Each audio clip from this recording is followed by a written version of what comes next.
This podcast is a production of Unfiltered Studios. If you would like to know more about joining Unfiltered Studios, please visit our website at unfpod.com for more information. We mixed, we loaded it, we edited it. Sometimes we get so deep into conversation that we have separate segments worthy of their own place in the sun. Here is a reshuffled mini episode.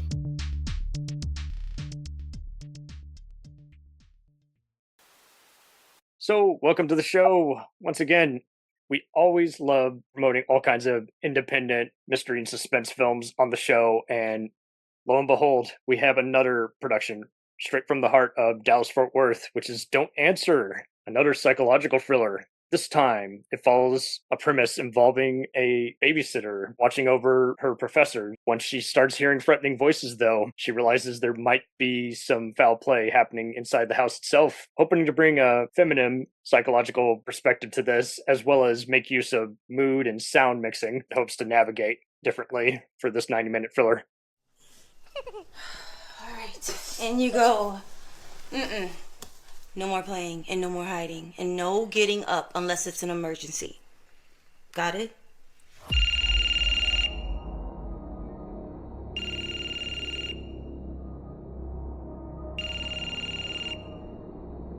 Can you check under the bed for monsters? Sure. No glowing eyes or claws. Smiley! Lola! Hello?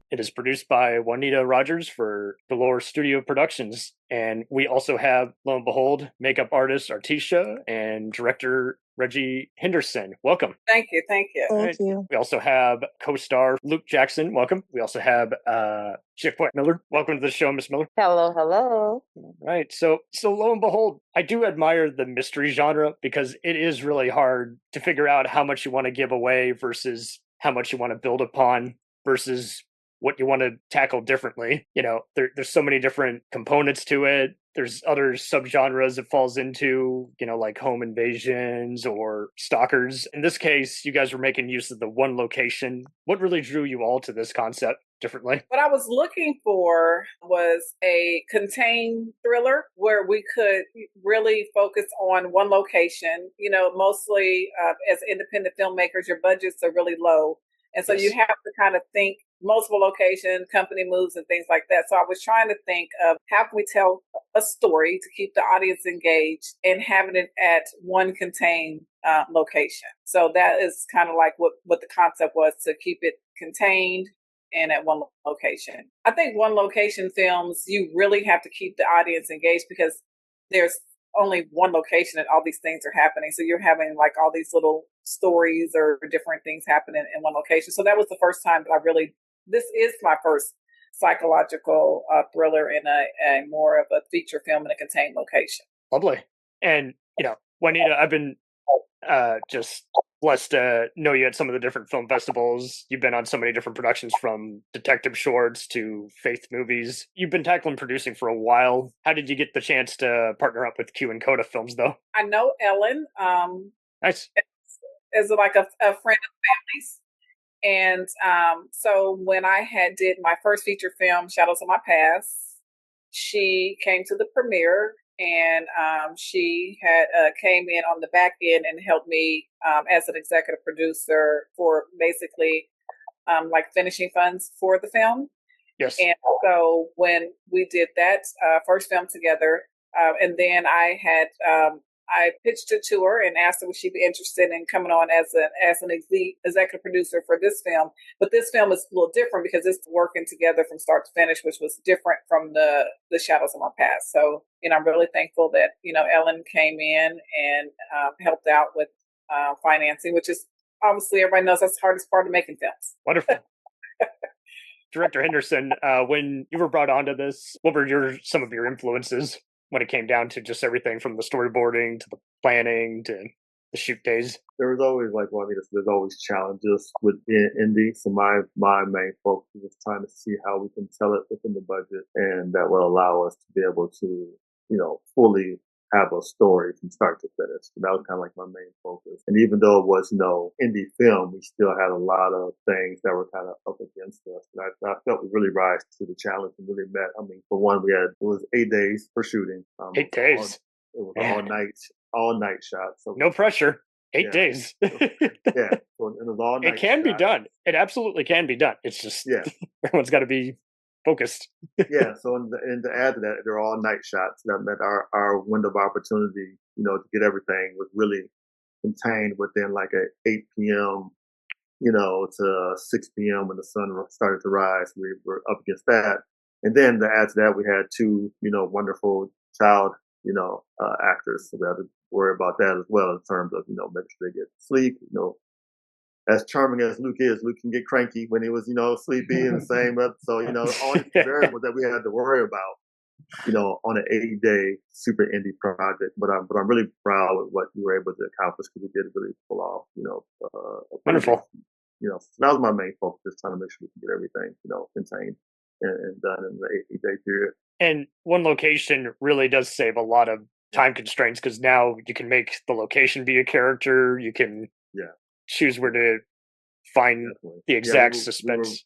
We were definitely intentional. I mean, there are a couple scenes where they're not in that location, but we were less than a mile away. Some exterior shots where we can just go over there, knock it out real quick, and then get back to the next place. Stellar. Did you have any influences? Because there's been just so many different kinds of movies, just wait until dark, when a stranger calls, phone booth.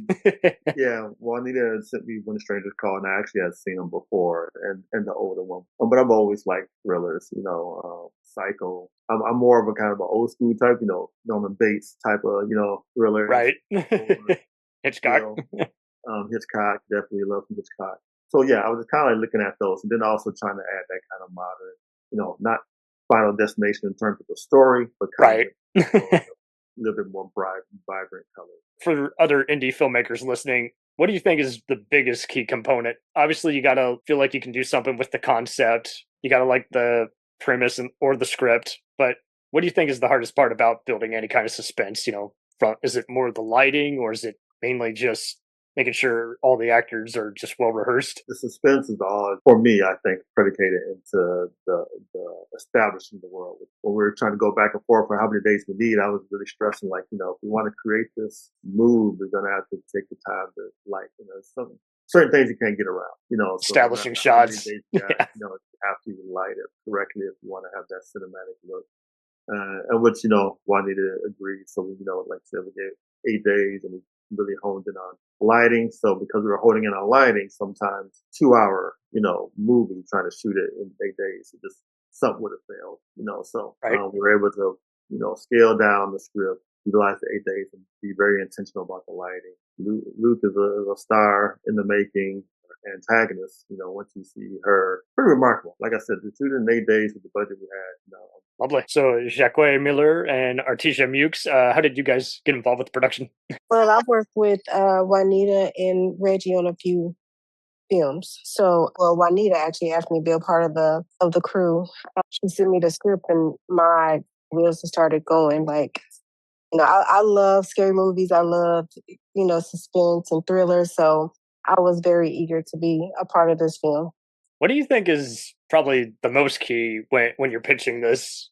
Because it seems like, now when you go to a film pitch meeting, you'll meet plenty of serious investors. You'll also meet film snobs, and you have to tell them, hey, yes, I'm similar to other movies, but no, I'm my own movie at the same time. I'm doing my own thing, my own concept. And networks are always trying to find new material to produce. AMC's All Black Network has been so supportive. TV One has been in the documentary business for a while. And, now Tubi is looking for original content now. So what do you personally think has really ultimately changed about getting everyone on the same page for independent film nowadays? Trying to get everyone on the same page. You have to be different. And I felt like this film was different than what I've seen on TV, because I'm a movie head myself, and this thriller was very different. And it's when you read in the script, you're like, oh, but when you actually get to see it in action, you're like, whoa, like definitely something you haven't seen on screen before. I think she did a great. She did great on this one. Oh, it's wonderful. Because everyone's got to be all convinced on it. It can't be just like, well, let's just see what happens. It's like, no, I believe you. I will give you my time. Yes, no. When I read the script, I was like, oh yeah, like I said, my wheels started turning. Like, because I did hair, makeup, and wardrobe, so I was ready. Oh, it was great. It was great. And then, like I say, like when you actually get to see it in action, you're like, yeah, reading it was nothing. Watching it play out was everything. No, that's wonderful. And like you say, you have your friends who's like, I will do anything for you. Mm-hmm. But we always got to do something different than last production. Right. And every production I've actually been on with them has been something totally out the box different. So that's what makes it really fun, because you never know what you're going to get into with them. But I can tell you one thing, it's not what you've seen before. No. Well, what do you think is also fascinating about approaching the productions differently? Because there's times where it's like, let's do scouting first. No, let's do the live producing first. Let's do whatever we do first. Let's make sure the pre-production is invaluable. Yeah, I think just bringing a crew together is the main thing, and everyone has to be able to play their part, and being able to pick the correct people that for a fact. I mean, even if it's friends don't always come through, but picking, people that will bring value to your film, it's the key. That is the hardest thing to kind of break it to others, where it's just like, we do want a name, but we're not going to give you a nothing role either. But we do really want you. Right. I think that's the other fun thing too, is just like there's so many actors who, if you do get or even co-producers, if you get a great connections with them, is like they will give you a moment of their time instead of having to go back and forth through emails and agents. Yes, absolutely. There's many co-stars from like shows like New York Undercover or even Longmire. They'd be happy to do a production in between the next giant production that's going to take up more of their time. Stay busy. Mm-hmm. We'll return after these messages. Howdy folks, Hitchock here. We got a 90-minute weekly Shack Stop. Scrolling all over the world. Find it at 2 p.m. and 10 p.m. Eastern Time on Mondays, then 3 p.m. on Wednesdays, then 7 p.m. on Thursdays. You can catch it on many more radio stations, 99.9 KERB, 1 p.m. Central Time, 2 p.m. Eastern on Mondays. Then catch the encore on Thursdays at 5 p.m. Central Time, 6 p.m. Eastern. Then catch it Wednesday mornings at 11 a.m. Eastern Time, 10 a.m. Central on 107.7 K-Twins. Then hang out with us Wednesday afternoons on MXTR and House Shack Radio, 3 p.m. Eastern Time. Then Thursday, get up bright and early with us on 95.7 Web Radio at 6 a.m. Pacific Time, 9 a.m. Eastern. Of course, we've got the Friday covered as well. 12 p.m. Eastern Time on MXTR FM and 10 p.m. Eastern Time, 9 p.m. Central, 107.7 K-Twins. Find everything on HouseShack.com. HouseShack. Do you ever find yourself thinking about who would win in a fight between Goku and Superman? Hi, I'm James Gavsey, and on the Who Would Win show, me and my co-host Ray ignore anything important happening in the outside world and debate fictional battles between characters from comics, movies, and video games. We got a new show every week, and almost always am I the winner. Yeah, not true, Ray. In the past, we've discussed such matches as Captain America versus Darth Vader, Solid Snake versus the Iron Giant, classic matchups like RoboCop versus Terminator, and even the Muppets versus Sesame Street. That one was crazy. So if you're a fan of geek culture and love a spirited debate, check out the Who Would Win show wherever you get your podcasts, or check us out at whowouldwinshow.com. We also have Montreal Diggs joining the interview here. Welcome, sir. I'm here. All right. Well, welcome aboard. Glad we could do this roundtable chat. Thank you. Thanks for having me. How did you get involved, Mr. Diggs? I believe I received a call. The amazing Juanita received a call and let me know that she wanted me to play a character in a movie. She felt that she could trust that I would do a great job. That's how I landed that role on that. Perfect. What were you really hoping to bring to the table differently to this role? Because, you've already navigated other crime, action, and mystery films before. What were you really hoping to gain from this role the most emotionally? I was hoping that I brought, I was playing a college student, and I was hoping that that I'm at my age, at the age that I am, that I was hoping that I could still bring college boy, that I could still play it. Yeah, so I was hoping that the audience grows a like to my character.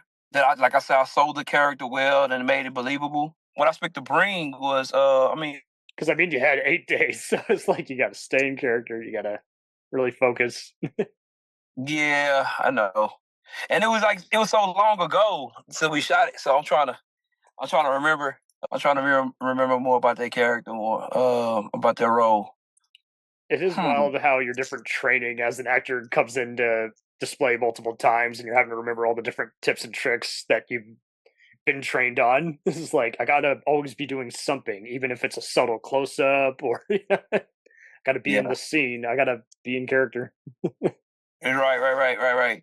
And I know I think over 8 days of filming. I think I filmed like 3 days. I'm trying to jot my memory. I can say from a director standpoint, he brought a lot of comfortability from my standpoint. Montreal, he already had a place and a vision that he wanted to bring to the character. Flushing it out, and as he mentions his age, he still looks like he's 22, if that. Because you play, you play basketball. Football players. It all worked well, I think if anything, he kind of had to, he had to display kind of more of a softer edge, like you said. Different from all the soldiers and detectives you played.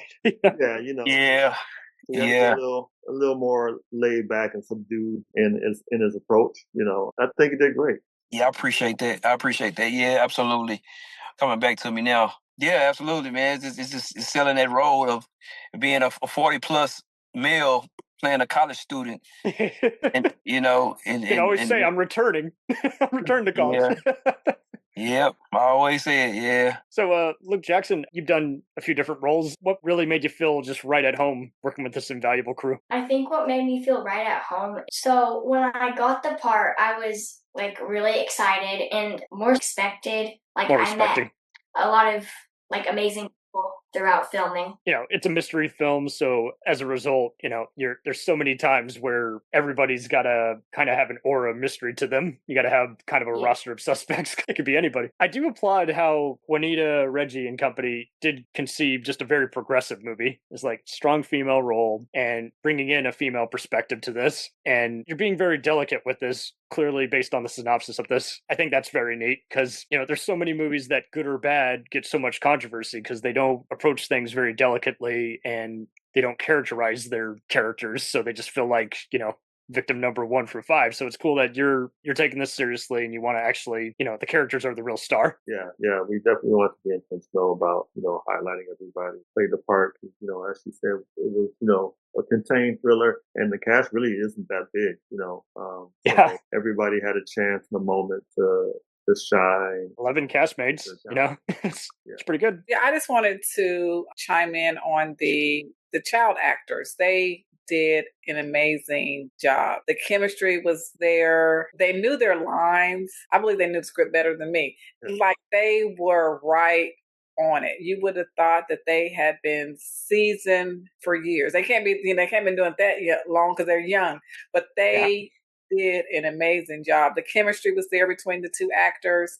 They were able to really connect with Trina, who was the lead character, the babysitter. They did an amazing job. At the casting for Noah, I really didn't have an idea who I wanted Noah to be. It was kind of open. But when Elle came in and did the audition, I told Reggie, it has to be him. No, that's great. I said I didn't know how we was going to work it because the family So the one thing about the cast is different ethnicities in it. So I was like, well, that could work because it could be really Dr. Mitchell's son. That's Dr. Mitchell's son, and then Rain could be the both of them. But I was gonna make it work, no matter how it was gonna be. We was gonna figure it out. Any rewrites, we're gonna make it happen. We were gonna make it work because the audition, it was killed. It was an amazing audition. Thank you.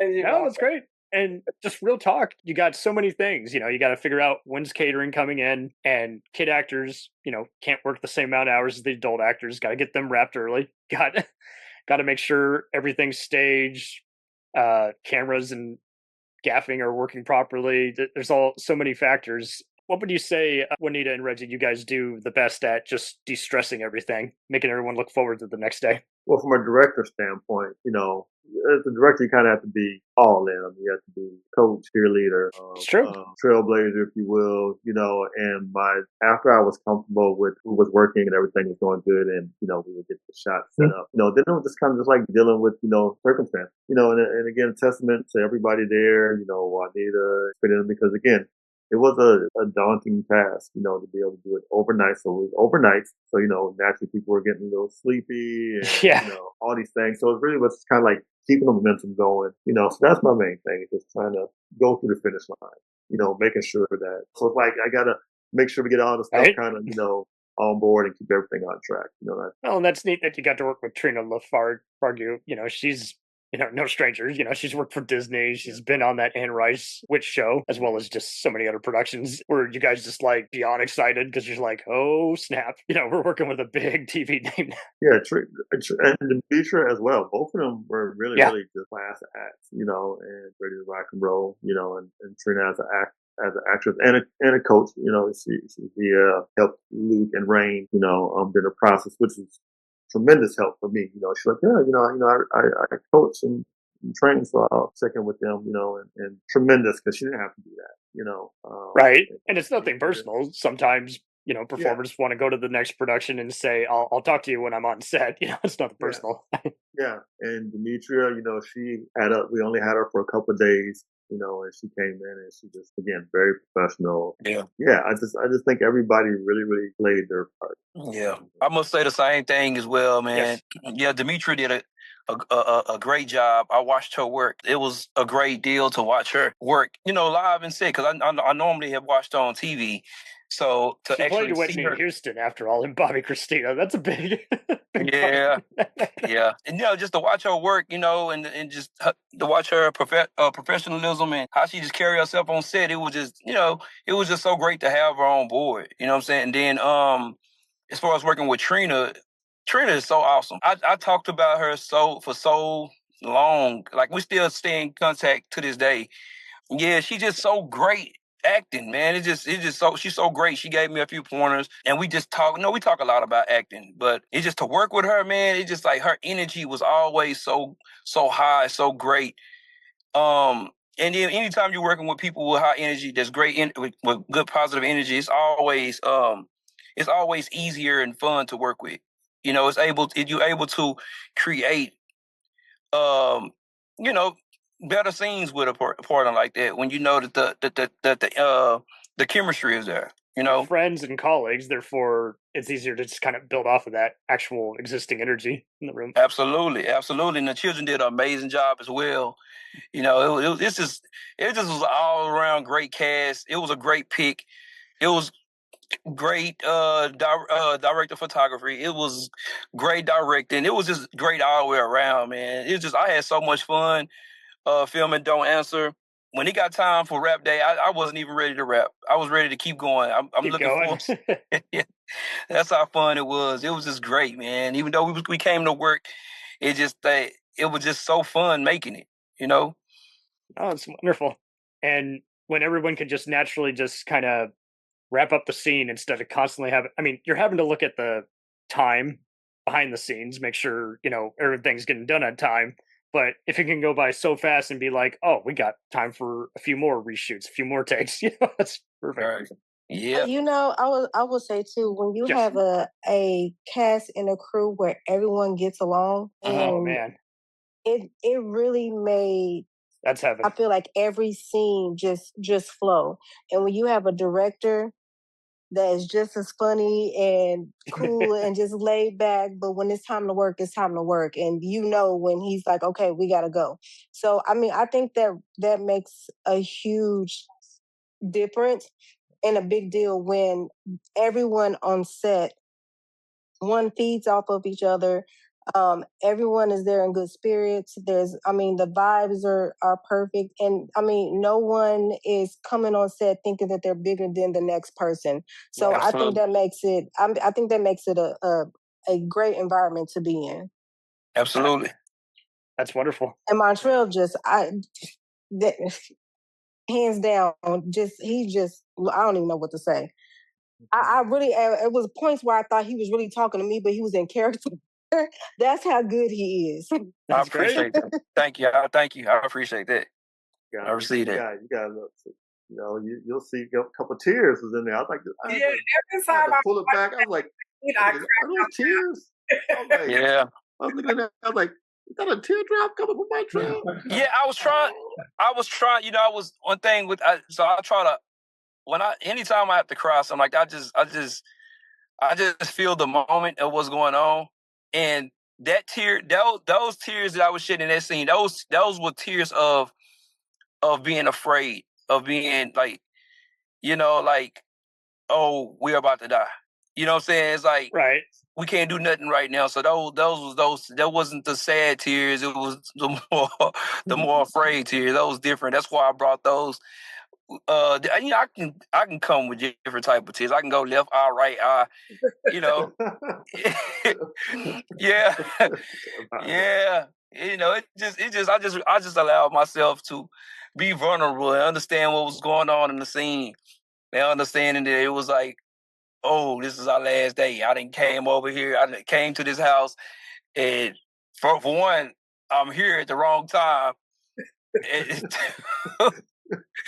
And two, I'm still brave because I protect my girlfriend. But it's like, oh shoot, I don't want to die either. Right. So yeah, it's the hero moment, but the hero moment. But I don't want to die. Yeah, you don't want to steal the spotlight away from everyone else. But it is. Have you ever noticed that's kind of hard at times too? Is like we don't want to overwhelm each other's performances, but we got to bring the same level of energy.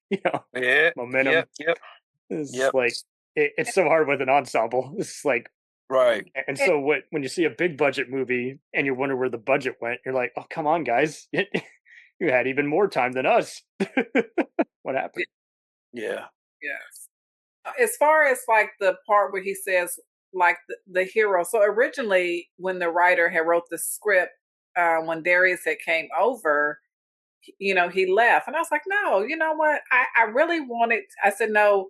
What if he actually comes back and he's more like the hero?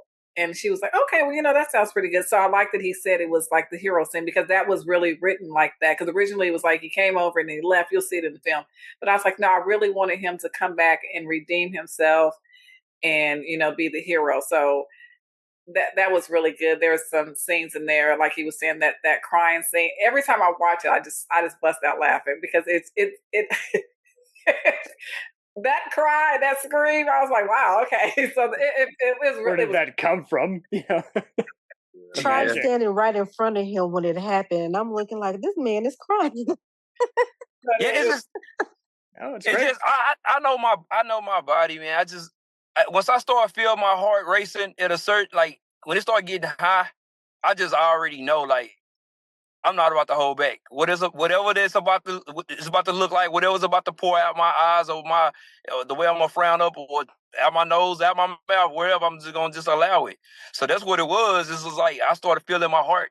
Now I'm starting to remember. I was feeling my heart like pumping. It was pumping so hard because I was shaking so much and trembling so much. I built up so much adrenaline. My tongue. Yeah. So again. Yeah. You're pumped up right now. No, great. Yeah. So it just was like I was right. So I was in the moment, and I just was like, just release. But I wanted to make sure that the camera was on me while I released at the right moment, though. And Reggie got it. When they got that. Yeah, I see he got it. He said he saw it in post. So it is hard. You don't want to sell the scene short, and at the same time, you want to give it the most energy every time. So it's just like, yeah, we better be rolling. Yeah, no, he definitely did do it, and the same for everybody. Like he was saying, like even back to Luke, as Juanita said, he was great. I mean, both him and Rain, they had to be, they had to play scared for 80% of the film, and that's just not something that you just can't fake. You either look scared or you don't. You know what I mean? Right. And he did a real good job of just like looking like he's right around the corners and just really looking around, and Rain is just looking all over. So they did a really really good job. In bringing that the whole cast to it. And like Thank you. Artisha was saying in terms of the professionalism with Trina and Demetria. Yeah, as soon as they touch down, they're joking, they're laughing, they're having a good time, and not really, stuffy or anything like that. They really, when you have your stars of that caliber, really laid back. They gotta, you gotta make it not be life or death. Well, at the same time, when you're rehearsing, just make sure, okay, now our emotions are ready to be filmed. No one got hurt. If you want to do method acting, don't hurt anyone else. I do want to give a big, huge shout out to Jacque. She's our script supervisor, and yes, I'm here. Yes, and she's an amazing script supervisor. I must add, every time I do a film, she is the first person as a script supervisor that I reach out to, because I know she's bringing professionalism. She's going to get what we need, so when it comes to the editing, it can run smoothly. So I just definitely excited to work with her. She's an amazing asset to the crew for sure. Oh, thank you so much. Hello, everyone. Can y'all see me? Welcome. I'm glad you can join us. It's my birthday. Happy birthday. Welcome aboard. Thank you, guys. I Happy birthday. It. Thank you. Yes, it was awesome doing this film. It was definitely a few moments where I was scared myself. I'm sure we have some help with background vocals on screaming. That's on a the couple fun of those part. shots. Kinda, yeah, where you can do what you've been assigned to do, and yet you're like, oh, but I'm working against all kinds of different talent. I'm expected to bring this. Exactly. It's not going to get any easier, but I'll make it as easy as I can. But the actors, they really, really brought it. Everybody brought so good, and even down to like the eerie silence that was in the house while we were filming. It was so awesome, and it's gonna make for such a good premiere. I can't wait to see it. But yeah, everyone brought their A game, and worked with Reggie and Juanita on quite a few films. But it was my first time working with our DP, and he was so fun to work with. I mean, a live wire. He kept us going and moving and getting all of those good angles. And when you're watching a film, the best thing is when you're able to envision it from your perspective. And so I'm excited to see how that's going to translate on film. I hear you. Well, and like you say, you already got a good concept of the project, and when you got a good cinematographer, you kind of can rest on their shoulders. You're just like, I trust you. You're making the tough call as well. Very important, and that goes along the way with everybody, because as Juanita said, we had to kind of truncate the story down. So even like you said with Jacque, I look over to her and she'd be like, "Yep, we got it." I was like, "Oof, okay, good."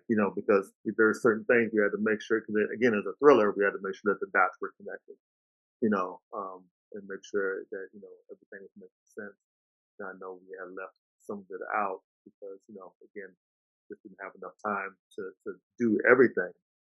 But really being able to lean on, her, lean on, our DP, which was another thing that was really really comfortable from my standpoint, because just wanted to make sure that quality that I'm used to is still going to be able to be delivered, and seeing and talking with him, weeks, probably a couple months even beforehand, just seeing some of his work and seeing how he approaches it, okay, we can make this work, and so, yeah, the crew, cast, everybody did amazing.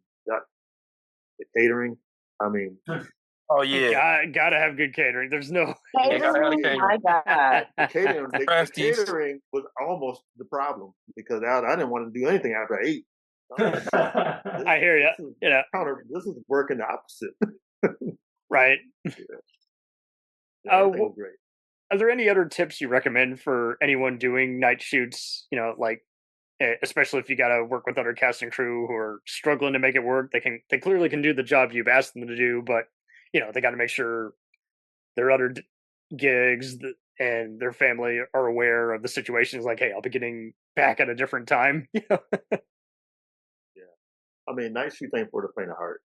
No, it's hard, but it can be done. But yeah, and I think everybody, and another shout out to Luke and Rain's parents. That was the biggest thing of all of it was just, the young child actors. I can sneak a couple hours to sleep here and there, but we have I wish I had your gift. That's great. We're good, so but no, it's definitely not easy. Like I said, on a regular, 12-hour shoot day, you got from sun up to whatever. But when you're shooting it, 90% of it at night, you have a smaller window, and even some of that kind of carried over into the day. And then we had to there was one day we had to kind of shoot day for night, a little bit. Day for night, the classic routine. Yeah, and explaining it. It's kind of just being upfront, with the crew. Especially if you want the shot to be as well lit as it is funny having to describe that to others. It's like, yeah, if you want in a certain way, it has to be reversed this way. There's the reason they've done it that way for so many years, any kind of production. Luke, now that you've done this part, are there any other roles that you're just dying to play in other kinds of productions? I mean, I'd rather just play any part. Like, any part would be fine for me. Because, I can be a boy, I can be a girl, I can be a bad guy. I'm not really, like wanting to do anything, yet, but I bet I will be wanting to do one soon. Hey, you got to be in a mystery movie. That's no easy feat. It's a great experience. What drew you to the world of acting to begin with? Well, I think I just wanted to be an actor for a long time. And, when I did my first film, I felt really excited. And then since I got into Don't Answer, I felt really good because then it was my second film. And so I got into acting because I just watched a lot of actors that I really liked. And then that's when I decided that I wanted to be like them. Right. Yeah. And you've done theater prior to this, so what was the transition like for doing live productions versus recorded productions, would you say? It was a little different because I noticed that inside of filming, you have to act a little more. Yes. Than in theater. But I still do theater though. I'm actually doing a play right now. Okay. Hey, don't let your skills get rusty. Artisha, you've worn so many hats. You've done modeling, you've done makeup. When you got attached to this project, what were you really hoping where your skill set was really going to shine? I would say probably all three. All three. Because okay. Because this was actually my second film that I've done wardrobe for. Because I usually always just do hair and makeup, but I love fashion anyway. Yeah. So that was my thing. But I was a designer before, so it really just became natural for me on set. So I was pretty happy about, putting all three of them my favorite things to do. Nice. How was it working with, to me, Cannon? I saw that she's also worked in front of and behind the camera as well. She's just got some Christmas specials in development right now. She's really fun to work with. She's a sweetheart. I worked with she moved to California though, but yeah. But yeah, she was really fun, a really good person to work with on set. Very easy to work with. Yeah, I saw she had worked on some nonprofits. She got interviewed in Shout Out DFW magazine, so that's neat. Tabby's awesome. If she enjoyed the experience, she won't forget you guys. She'll come back. That is the hardest part, though, too. Where it's like you work with different, just talents of different ilk, and then you're just like, when can I get you back? Well, you're on this irrefusable gig. Well, let's just talk in 5 years. Let's see. Yeah. And that's the other thing, too. Juanita, what I really admire at all the different pitch meetings I've seen you at, you kind of get down to the nitty and gritty. You really do just do the best, like, summaries to where it's like, okay, I'm intrigued. You're not playing around. What's on your bucket list, though, of material to pitch and produce right now? So I do have another thriller that I'm producing. I'm producing it with another, thank you. I'm producing it for another EP. But on my own bucket list, I have I guess you would call it a romance drama. It's a film about young love, poetry, and in a road trip. So that's something that I really want to, do. Maybe in the next year or two is something that I've been, thinking about. So that's something that I'm really working on. I know right now thrillers, women-led thrillers are what's trending right now. So I do understand that. But I still want to do this film because I know once I do this film, it's going to be a hit. It's a beautiful story. It's a beautiful script. You're serious. You don't play around. It's like 90s vibe, like, you comparables to be like Love Jones, Poetic Justice. Oh, hey. All those things. Man. The script itself actually has won several film festivals just for the screenplay alone. Okay. Hey. So I haven't. Pat yourself on the shoulder for that. That's lovely. Thank you. I do have some pop and R&B music artist friends. If you ever need to give them a call. Yeah, we'll need all those. That's awesome. Thank you. You did get to direct your first short film a year ago. You really did your homework. Okay. I don't want to ask you stuff you've been asked before on local radio. Yeah, I did. Taking a class at Dallas College TV Film. And so in the particular class I was taking was production management. And one of the things we had to do is write, produce, and direct our own short. So there's the test. Yeah. Yes. And so that was my first time, actually, really writing and then producing and directing. So that was a real neat experience. It was a short film called Love Notes, and Artisha was on that as well. She's always with me. And I really enjoyed that. Directing is something that I actually want to pivot to and transition to eventually.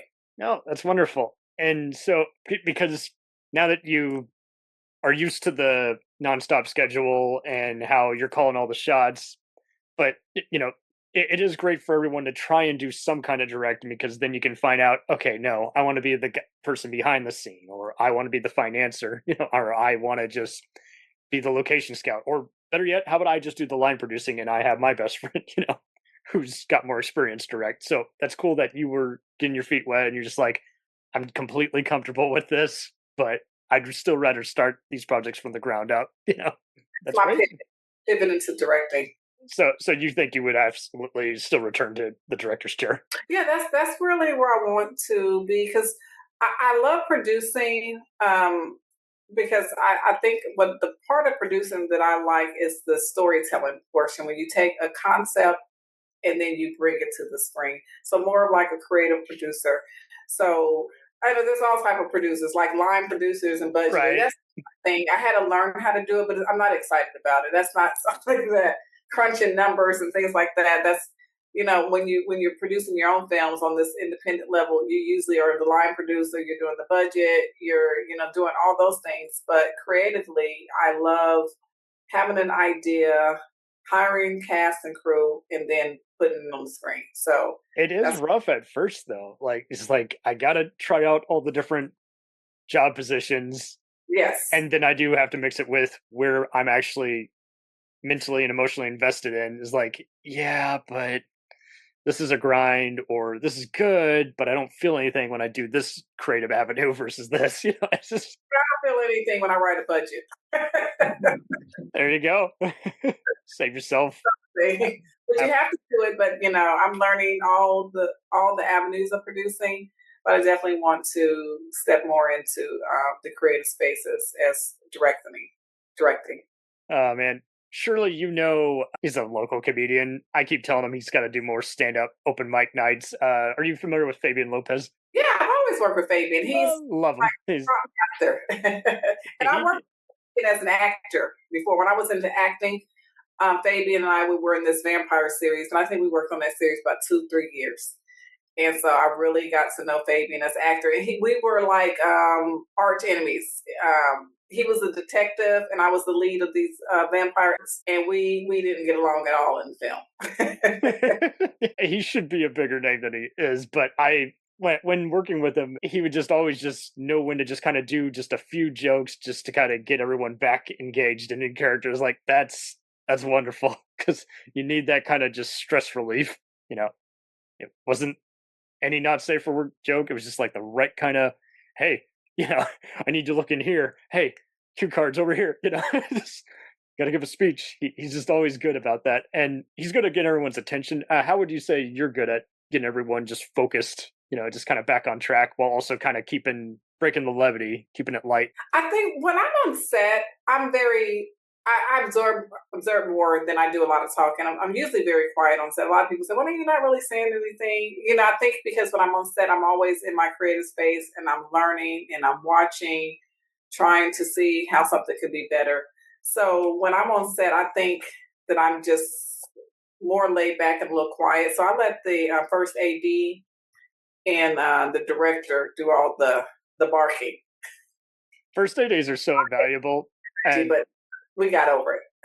Well, hey, as long as everyone was de-stressed and still taking it seriously. Director Henderson, I don't know if any of you guys are familiar with the famous director Mick Garris. He's done every other Stephen King adaptation. He had a funny thing on his now defunct podcast where he joked how first ADs are basically assistant executive producers, because ultimately they report to the person in charge, just saying, hey, production's running smoothly on time. Yeah. Right. Yeah. ADs are incredibly important. And as long as they know their place and they're not overwhelming, talking disrespectfully to the executive producer or trying to co-direct with the directors, like, no, that's not what you do. You're just relaying info. That's all you're doing. Saying, hey. Right. Yeah. No, it's definitely an important role because they're kind of like the bridge between the above the line and below. Props just called me. They're going to be 10 minutes late. Is that okay? Something like that. Yeah, as well as also keeping the ship on its course. So camera B very, very did not pick up the shot you requested. Do we need to go again? Right. Yeah, AD was awesome. Now that we're in a digital age, it's kind of great that people are getting past, what did you shoot that on? It's like, well, if you liked what I filmed for you, why are you even asking that question? We don't really get that insecure question anymore. Oh, did you shoot on film versus digital? It's like, did you like how it looked? Yes. Okay. We don't need to have this conversation anymore. Yeah, and those questions are more for people that are in the business. I think viewers, I would hope instead of, I want to ridicule you. They don't particularly care, but people, in the business are always asking, and I guess there's places for it, but like I tell everybody, it should always be constructive anyway. It's like, I mean, you can have a great camera and terrible lighting and still get the same result. Exactly. Or you can have the best lenses in the world. Oh, and man. Don't know how to work the camera and still get the same result. Trust me, I was on plenty of student films where someone had a red camera and didn't know how to use it. And it was pretty much just trying to cover up his mistakes. And I said, never again. Not going to do that. Yeah, all that's good to know. And I mean, ultimately, we do want to make sure that we had lighting. That's great. Sometimes it can be tedious and it can't be helped. And you just have to get everyone's, blood pressure, down by just saying, hey, while this camera is resetting, how about we go here and do some other rehearsal here? Make use of every minute instead of, we got some other unavoidable expectation that just occurred, But hey, 8 days, that's great. That's nonstop. I wish I had that much free time. That's great. Miss Miller, when you're looking at the script supervising, it really is an invaluable position because you have to make sure the line's being said exactly how it's being emphasized, or hey, you did the line, but the dramatic beat was forgotten. What would you say you really focus on the most in terms of getting it right? Yes, in regards to continuity, script supervising, the dialogue wasn't too bad because the actors, of course, were on it. But the main thing was just trying to make sure all of those small in between things happened. And when you're looking at that screen and you're in the moment, you got to make sure that you're on it. So I think the biggest thing was being able to get that trust from Reggie, as well as Celine, to ensure that we got what was necessary for it. And yeah, I enjoyed it, but most importantly, I think the biggest thing for me was just trying to make sure, because we were at one location. The great thing about being in one location is you don't have to do too many company moves.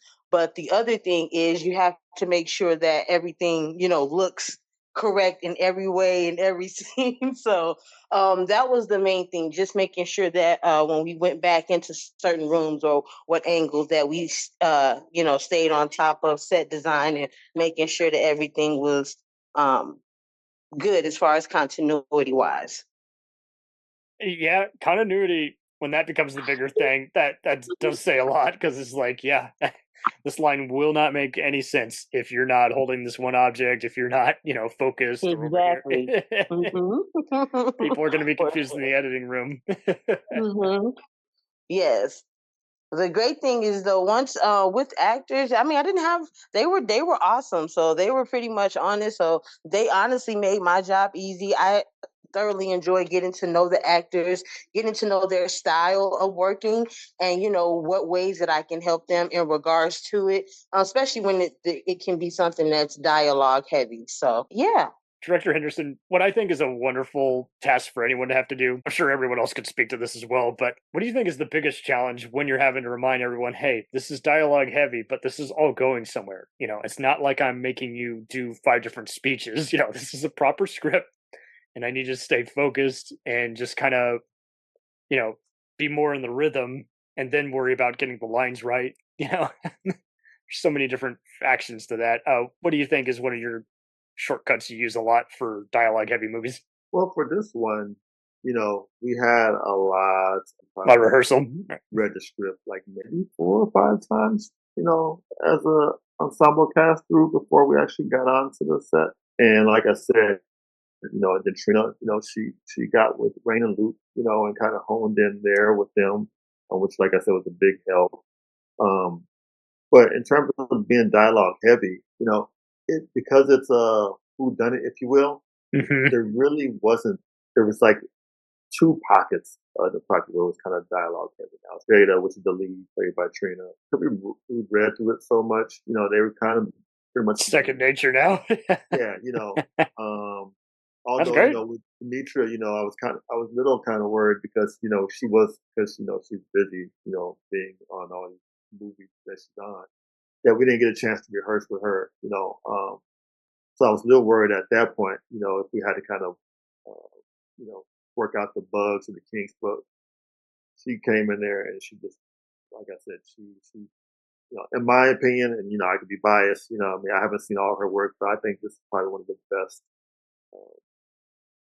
performing from her that I've seen, especially because she's playing a role that she hasn't been able to play before, which is kind of like this, it is wild though too, when you're working with a different pedigree of actors, and it's like, who do I spend more time on coaching? Yeah, like she, and she just went for it. And I think for her, and it goes to the level of her talent. She just instantly commits. I mean, there wasn't. You have to. Yeah. Yeah, there wasn't like a warm up period. She just, what are we doing? Oh, I'm being nuts, and action, and she's nuts. And it's like totally. She really went to town on it. So yeah, there was a couple pockets where there was kind of dialogue heavy. And like I said, because we rehearsed it so many times, they kind of knew that, and they kind of felt comfortable and it was just mainly about positioning. Whatever will just make everyone just always come alive. You released it for the summer. You're hoping for a wider home media release the following year, if that's correct. The earlier PR, or yes, we're going into the distribution phase of it now. So I'm putting my package and everything together for distribution.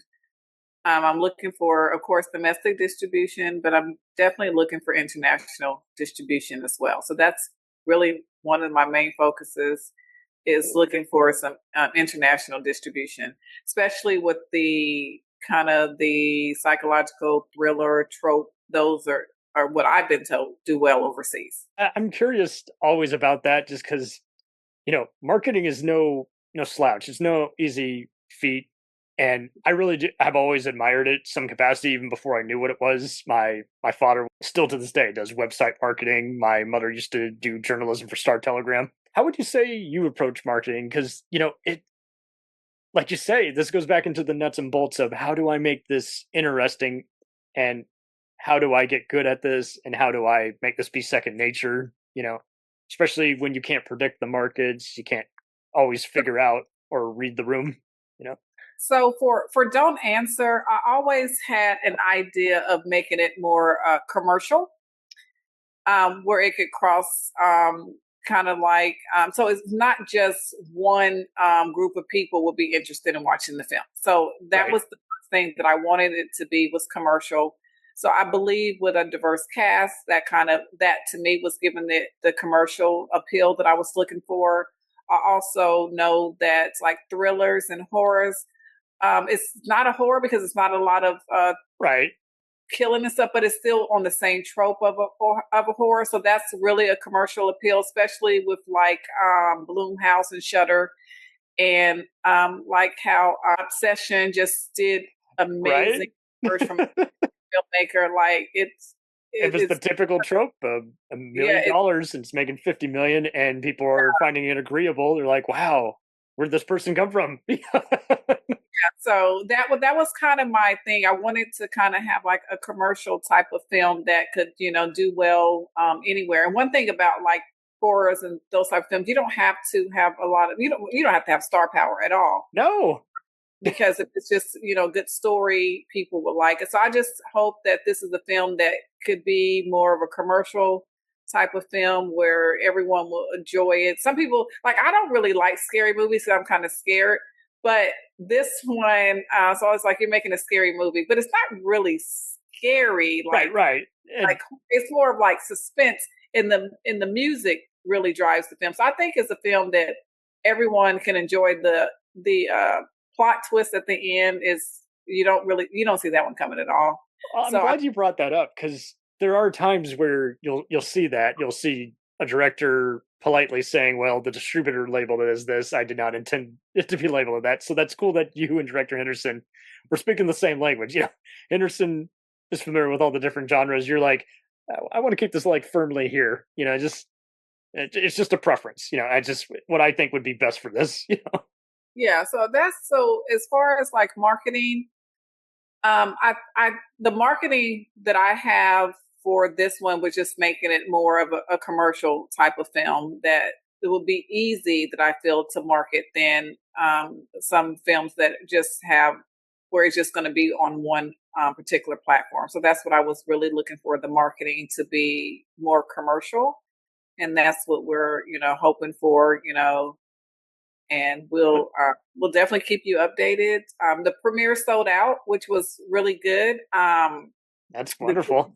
It's sold out, and we're still being bombarded now with people trying to figure out where these tickets are. And I tried to get a bigger theater, but they're sold out too. So that didn't work. So we'll have another opportunity for people to see it before any streaming on the 15th. So we're excited that it sold out. We're excited that everyone is interested in it. And we've only so far made a teaser. So it's not, the people are not even hyped up about a trailer, because there is no trailer actually that's been made. It's just, I believe they're sold just as is, Yes, it really is. There's no trailer. I really applaud yourself, guys, because there's so many times where you see on the indie filmmaking experience where people are just making easily avoidable mistakes, and it's like, no, everyone knew exactly from square one. Here's how we're going to market it. Here's how we're going to film this. Here's how we're going to distribute this. And then for a wider release, let's talk. Yeah, what I hope to do is the next time we're on here talking, I want our story to be about I can't even think of his name. She's already teasing it next time. This is how you know it's a great interview. That's great. What's the producer for Obsession? I can't think of his name. Oh, and see, we're so struck by the movie, we're forgetting who. Yeah, so that's what my next conversation wants to be on my next interview. All of us sitting down and they're trying to Curry Barker. Curry, yeah. That's what the next interview is going to be about. How did y'all do that? But that's what was neat though too, is like he and like 3 other people were just TikTokers and YouTubers, so they already kind of had a pre-existing fan base, but they were like, hey, we're going to try something else that's out of our comfort zone. So when you kind of got everyone just, I mean, if you want to go to Jordan Peele's, Get Out, everyone at first was like, an improv comedian is going to direct, write a movie that's both a social commentary, a dark comedy, a horror mystery. Is like, whoa, hey, it's possible, but like you say is like when you just have the concept sell versus everyone's looking at the box cover art and who's in charge of what. It's like that's still a gift. It's like, hey, I got your attention, give me a minute of your time, won't let you down. It's definitely going to be really great. We appreciate you for having us on here, and hope to be back likewise with an update on how great it's doing and where distribution. This was really a neat get together, just because again, I just applaud anyone who just has film be their day job, and they take it seriously. And it's so tough when you have all these oversaturated markets, both good and bad, and you're having to just say, hey, here's our unbreakable formula. We're going to keep doing. You will see our movie one way or another, and we're going to make this be a serious business.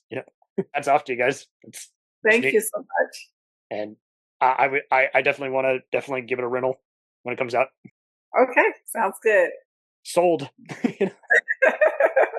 Is there any other cross projects, cross promotion we'd like to do before we take off here? So everyone's always got something cooking on the side. Well, Ellen does. She has a thriller, and then I'm gonna let you guys go. She has a thriller called Harry Hines. So if you know anything about Harry Hines in Dallas, it's on Harry Hines. I don't know if that was a thriller. So that's another film that she had out of Dallas called Harry Hines. I did see that on your resume, and it is like, hey, social commentary thrillers, they are impactful, If you want to address any problems in society, definitely use a movie platform to make that statement, Mm-hmm. Thank you for saying that, Juanita. Yes, you're welcome. Okay, I don't have anything else. Okay. Director Henderson? Director Henderson. It's unbreakable. I got to call you by your title. Yeah, just like President. Yeah. This is so official. You are. I got a project coming out called The Storyteller. Storyteller. Real storyteller tells a story about 4 different cultural moments. It's kind of a thriller as well. Juanita is expected to be one of the stories, and is a star in one of the stories. She dug back in her acting bag. Okay. But yeah, it's basically one of them that takes place during the Korean War. One wow! During the 1800s, and then one that takes place in the early 1900s, and then one that takes place in 13 BC in Japan. Multi-generational. Yeah. Drama. So that's the one, and then I have a vampire series I've been working on for a while. Oh, hey, the vampire craze is back, baby. Yeah. Yep. So, Miss Jackson, do you have anything you're working on next? Go back to theater. I'm working on a play, which is Anastasia. Oh, and I didn't get that big of a part, but I mean, it's something, which is good. I got Paulina, which she's one of the girls who's like trying to audition, thinking like to try to make Dimitri think that she is Anastasia, but we all know that she's not. Gotcha. Yeah. Well, hey, I wish the best because, it's always Thank you. atypical when you're doing another take on another period drama, another long told tale. It's like, yeah, what can we do to keep this fresh? How can we play this part differently? And there's definitely more freedom from that in a theater setting. Yeah. Glad we got to do this. This was pretty much straight to the point, but hopefully we just let everyone else hear about just the inner creative voice in putting any kind of independent mystery film together. Thank you so much for having us. Absolutely.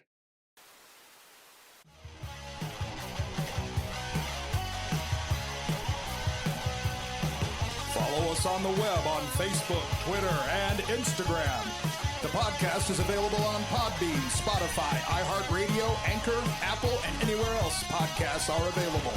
Feel free to review our show and leave comments on any of those sites. Thanks a million for listening. It's a jacked up